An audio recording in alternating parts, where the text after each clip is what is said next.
All right, check out this projection exercise.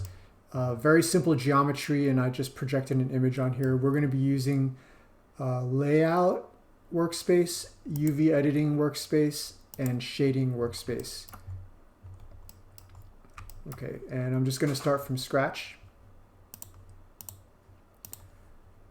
First thing I need to show you how to do is how to bring an image into Blender so that you can trace it. Okay, don't just drag in an image while you're in a regular perspective view, because when you drag it in here, the angle of the image is going to be not useful at all.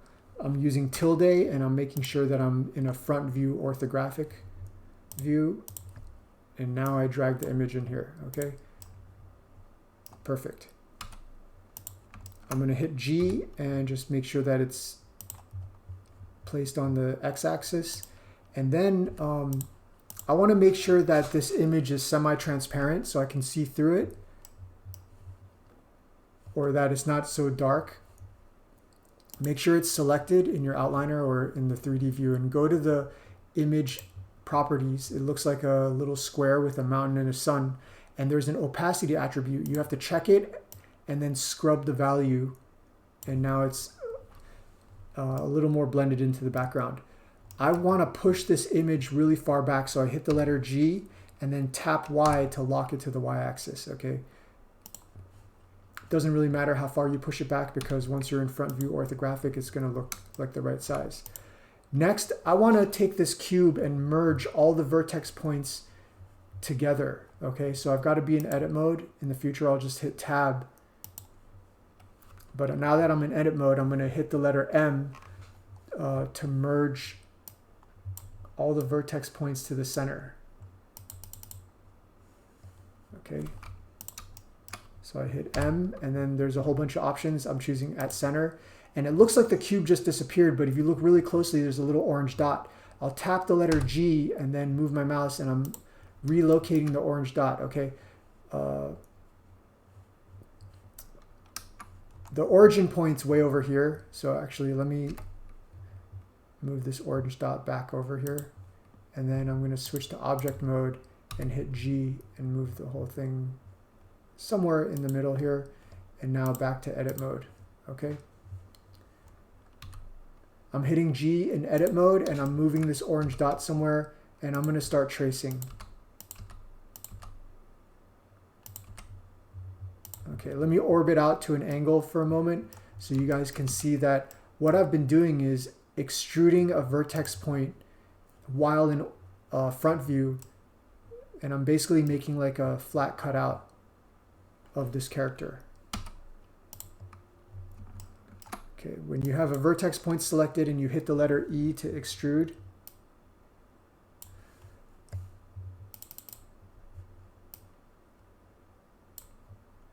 okay, when you hit the letter E to extrude, you create edges. And I'm not being very detailed here. I'm just trying to go as fast as I can.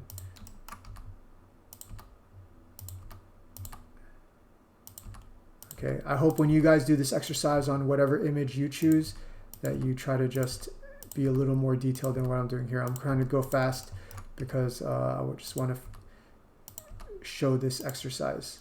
Okay. If you want to add a point in between 2 points, select 2 points, right click, and choose subdivide, and then it'll create another point in the middle. Okay. You could also select a couple points and hit Control R. That also adds a point. If you select 2 points and hit Control R, you can roll the wheel, and that'll give you like many points. If you make too many points, you run the risk of making things more complicated for yourself. But anyway, I'm ready to actually close this edge. So I select the last 2 points and hit the letter F for fill. And that fills it with an edge. Next, I'm going to hit the letter A to select all points, and I hit F again, and this time it fills it with a face. In the upper left-hand corner, you can switch from vertex mode to face mode. I'm going to do it with the keyboard command of 3 with my left hand. I hit 3, so now I'm in face mode, and then I'm going to hit E to extrude that face and create some thickness there.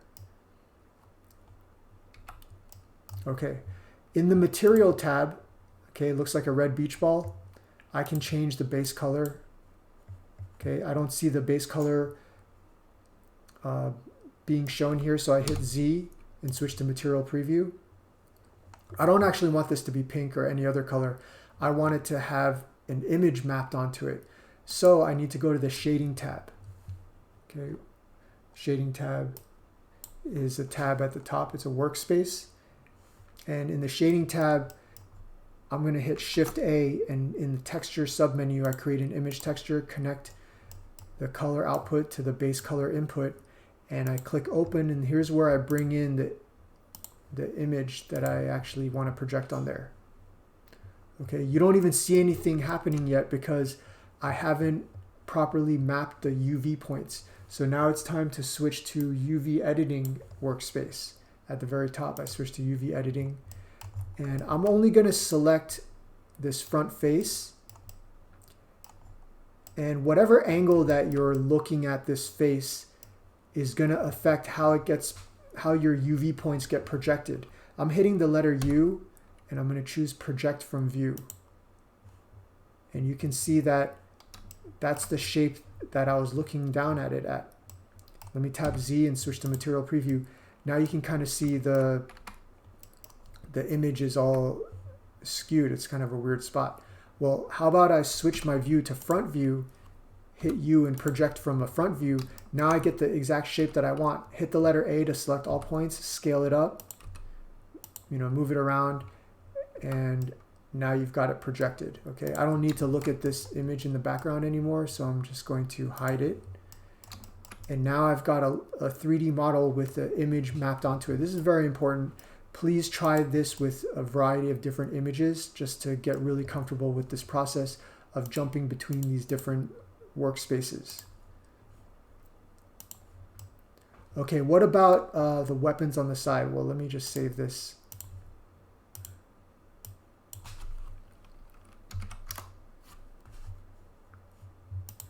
Okay, I've got another file prepared here.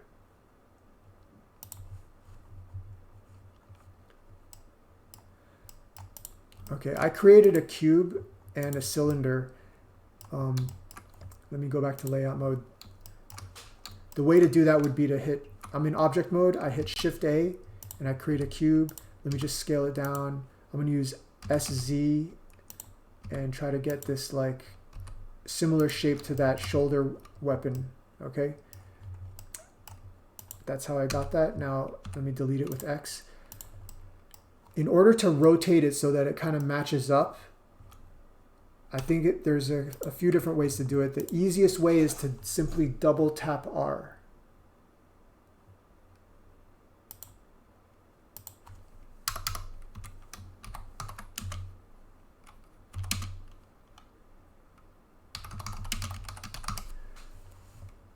When you double tap R, you can actually rotate it on all three axes at the same time.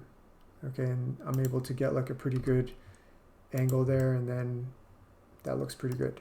Now I'm going to undo that. There's other ways to do it. For example, if you hold down Shift and then tap your spacebar, you can actually show a rotation manipulator. Okay, my origin is not in the right spot, so let me right click, set origin to center of mass, and now I have very nice rotation axes. Like this manipulator allows me to rotate on X, Y, and Z independently.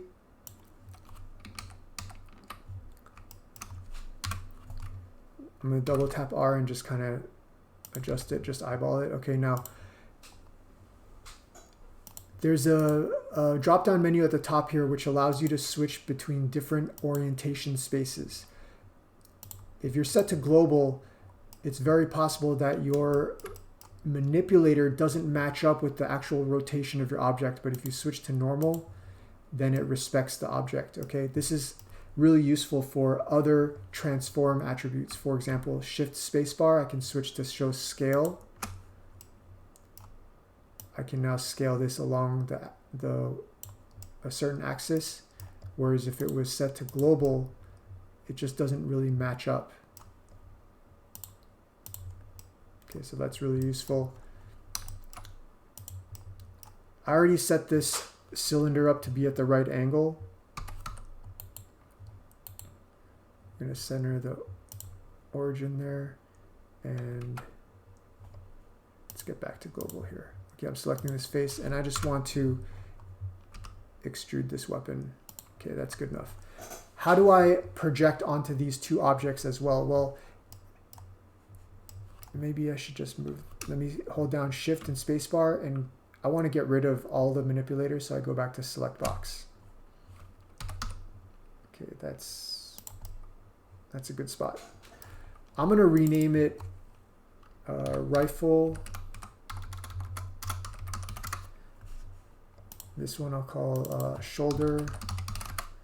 And then this object is called Main. I'm just naming them for clarity. It's going to be easier to project onto this if it's all one geometry. So I will use CTRL J to join 3 meshes. I'm in object mode, and look how I'm selecting the shoulder, the gun, and I hold Shift and select the main object last.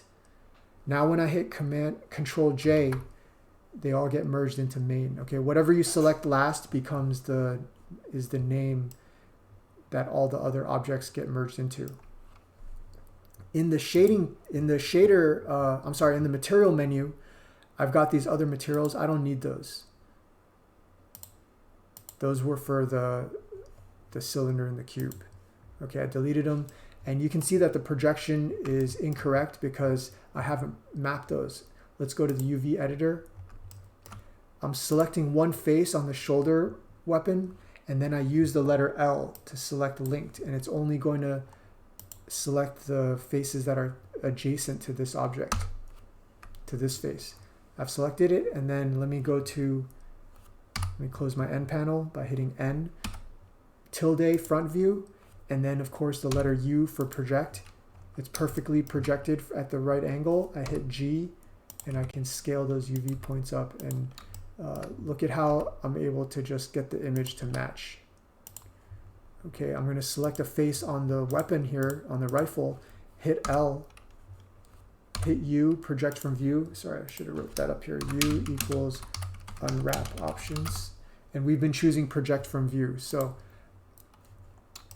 I've projected it from view. Now I'm just going to select one UV point, and then again, L for linked, and then just move this to the right part of the drawing.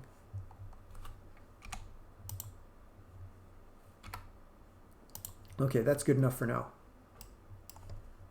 Okay, back to layout. Okay, so I don't really like how I mapped that. Let's fix that. Back to edit mode. I'll rotate this weapon a little bit.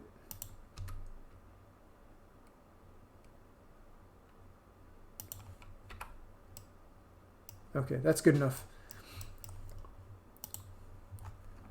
Okay, so definitely if you have certain objects that are similar to primitive shapes, just make them, join them, and then map it to the rest of the model.